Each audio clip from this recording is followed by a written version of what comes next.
মামা আমাকে খাওয়াবেন না? হ্যাঁ, আমিও তো বড় কাকিমা হতে চলেছি, তাই না?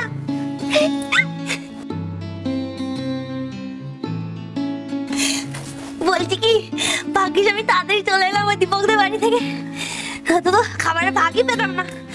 আমাদের বাড়িতে তো কয়েকজন হাগুড়ে আছে, একদম পেট ভরে খেয়ে আইডাই করে, আবার ঢেকুরও তোলে, তাও খায়।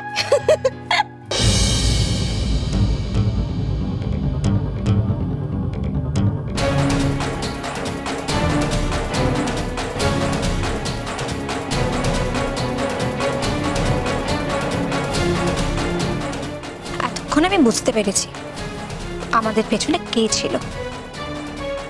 ওটা মেজ বৌদিই ছিল। আমি তোমার কথা কিছু বুঝতে পারছি না মেজবৌমা। আমার আগের করা রান্নাটা কে খেলো? কি তুমি জানো কিছু? জানি তো, আমি আপনাকে সব বলছি। তুমি সত্যি জানো? তো বলছো না কেন? আসলে মা কি হয়েছে বলুন তো? সে কি সত্যি সব জানে নাকি কাকলি? ডায়না সব করেছে জানলে আবারও বকুনি খাবে, তাদের কাজের কাজ কিছু হবে না। ও তো বদলাবেই না, বরং আরো ভুল বুঝবে, আরো রেগে যাবে। আপনি বলুন তো এটা কে করেছে? হ্যাঁ, ও শশী, তুমি বললে না তো কেমন হয়েছে? রান্নাটা তোমার খুব একটা পছন্দ হয়নি, তাই না? ওমা কে বললো? আমার তো খুব ভালো লেগেছে, খিদে আরো বেড়ে গেছে। মা, তোমাকে কে বারণ করেছে? নাও খাও। দূর বাবা, শুনুন না আমার কথা, আপনি তো শুনছেনই না। আরে শুনুন না কে করেছে কাজটা। কাকুলি, আমি বলছিলাম যে তোমার খিদে পেয়েছে না, আরেকবার বসবে নাকি খেতে? নিশ্চিত কি হচ্ছে কি? একটা মানুষ একটা কথা কইতে চাইছে, তুই তো কইতেই দিচ্ছিস না। এমন স্বভাব তো তোর না। নিশিতকে কিছু লুকোতে চাইছে কি? কে মায়ের বানানো খাবার সরিয়ে দিল? যদি জানো তো বলো না, কে এই মালাইকারি সব সাফা করে দিল? খেয়ে ফেলেছে তো নাকি ফেলে দিয়েছে?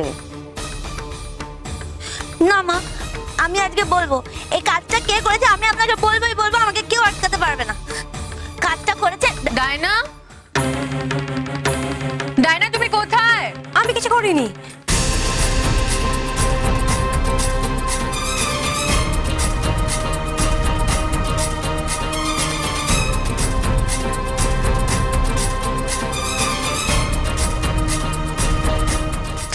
ছোট বৌদি, তুমি নিজেই বিপদে পড়বে।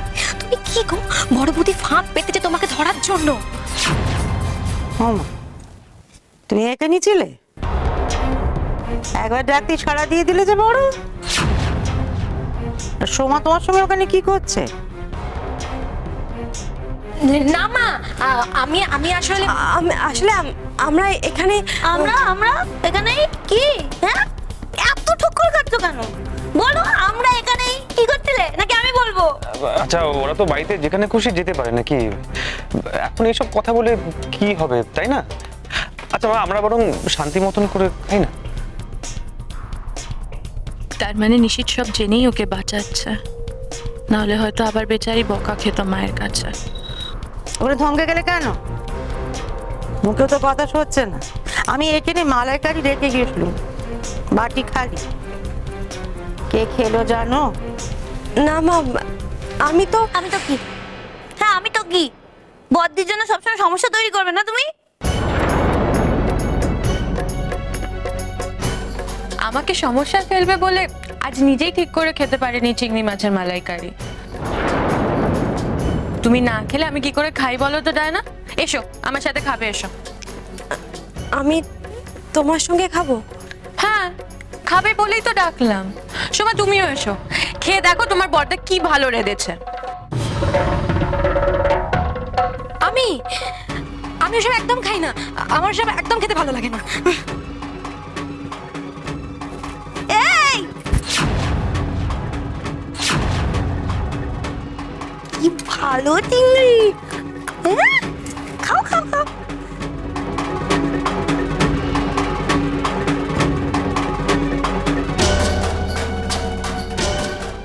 সর্বনাশ, ছোট বৌদি এমনিতেই এত খেয়েছে, পেটে কষ্ট হচ্ছিল, আরো খেলে তো একবার পেট খারাপ হয়ে যাবে। ভালো না? হ্যাঁ? এই তো মা গো, উফ, আর পাচ্ছি না, পেট ব্যথায় মরে যাচ্ছি। আর চিংড়ি খাবে না? খাও, একটা তো চিংড়ি খাও। উফ, আগুনের মতো গিলে চিংড়ি মাছকে মরো এবার তুমি। কাকে ডাকিতে গেছিলি না বলতো? এই চিংড়ির নামটা না আমি আমার জীবন থেকে মুছে দেবো বাবা। সে না হয় চিংড়ি মাছের নাম তুমি তোমার জীবন থেকে চিরকালের জন্য মুছে ফেললে, কিন্তু শরীর খারাপ হলে তো ওষুধ খেতে হবে, সেটা তো মুছে ফেললে হবে না। না, ওষুধটা খেয়ে নাও, নাহলে সারা রাত ঘুমাতে পারবে না। এই যাও তো এখান থেকে, একদম নাকামি করো না। বলছি তো আপনার কোনো ওষুধ লাগবে না, যাও এখান থেকে। বেশ, তাহলে তুমি কি খাবে বলো? উফ, কিচ্ছু না। শোনো, তোমাকে না আমার এখন সহ্য হচ্ছে না, যাও না এখান থেকে। আমি না তাহলে এক কাজ করি, রান্নাঘরে না এক বাটি চিংড়ি মাছ এখনো রাখা আছে, নিয়ে আসি, তুমি খেয়ে নাও, তোমার শরীর ভালো হয়ে যাবে। না,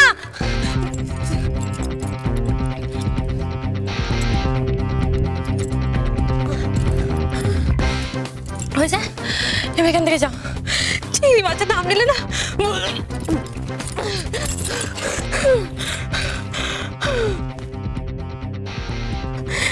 না, ঘুমিয়ে পড়ো। হ্যাঁ বাবা, ঘুমাও। ঘুমিয়ে পড়লে আর কোনো পেট ব্যথা থাকবে না, কোনো শরীর খারাপ থাকবে না, কোনো চিংড়ি মাছে ভয় দেখাবে না। ঘুমিয়ে পড়ো। আয় ঘুম যায় ঘুম। হ্যাঁ, ঘুমিয়ে পড়ো। ও মা, ও বাবা গো, উফ।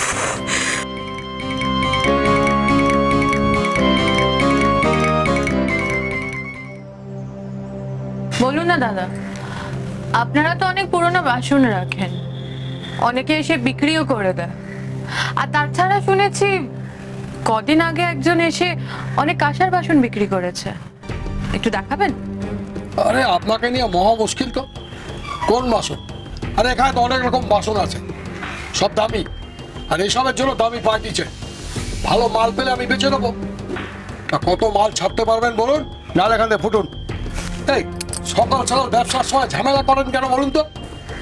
অদ্ভুত তো আপনি, টাকা কেন দেব, এমনি নিয়ে যাব। মানে এমনি এমনি নিয়ে যাবেন? আচ্ছা পাবলিক তো আপনি, হ্যাঁ, সকালবেলা এসে দেমাগ খারাপ করে দিচ্ছেন। হ্যাঁ, এমনি দিয়ে দেবো? মাজাকে পেয়েছেন না? হ্যাঁ, এসব হচ্ছে চোরাই মাল, বুঝছেন? এসবের দাম জানেন? হাত লাগালে একেবারে হাতে ছ্যাঁকা লেগে যাবে। অনেক রিস্ক দিয়ে সব বেচি, আর আপনারা কি বুঝবেন? আপনারা তো ঘরের মেয়ে মানুষ, এখন চারিদিকে না পুলিশ গিজ গিজ করছে, একটু এদিক ওদিক হলে না খপ করে ধরে নেবে। একটু যে শান্তিতে চুটিয়ে ব্যবসা করব তার উপায়ও নেই। তাই না? ইস, এত কষ্ট করে আপনারা এইসব কাজ করেন, কিন্তু তাও আমি যাব না, ওই বাসনগুলো আমার চাই। ও ম্যাডাম, অনেকক্ষণ ধরে বলছি এখান থেকে যান। ভালোই ভালোই যদি না যান না, তাহলে কিন্তু এবার আমি কি করবেন? সেটাকে আপনাকে মুখে বলবো না, কাজটা করলেই বুঝতে পারবেন। দেখুন, আমি কিন্তু সব কাউকে ভয় ঠয় পাই না, সব পুলিশ মন্ত্রী ছেলে মেয়ে কাউকে পরোয়া করি না। মেয়ে ছেলে বলে কিন্তু তোয়াজ করবো না, একদম ঘাট ধাক্কা দিয়ে দোকান থেকে বার করে দেবো। করুন, আমি বলছি তাই করুন, কিন্তু তার আগে একবার ভালো করে ভেবে নিন। আপনি ঠিক বললেন তো, বাসনগুলো আপনি দেবেন না। এই যে ম্যাডাম, কে বলুন তো আপনি? সকালবেলা বৌনির সময় মাথা খারাপ করে দিচ্ছেন। হ্যাঁ, এত কথা কিসের? একদম ঠিক, আর কোনো কথা নয়, এটা আমার পরিচয়। এবার বলুন বাসনগুলো কোথায়?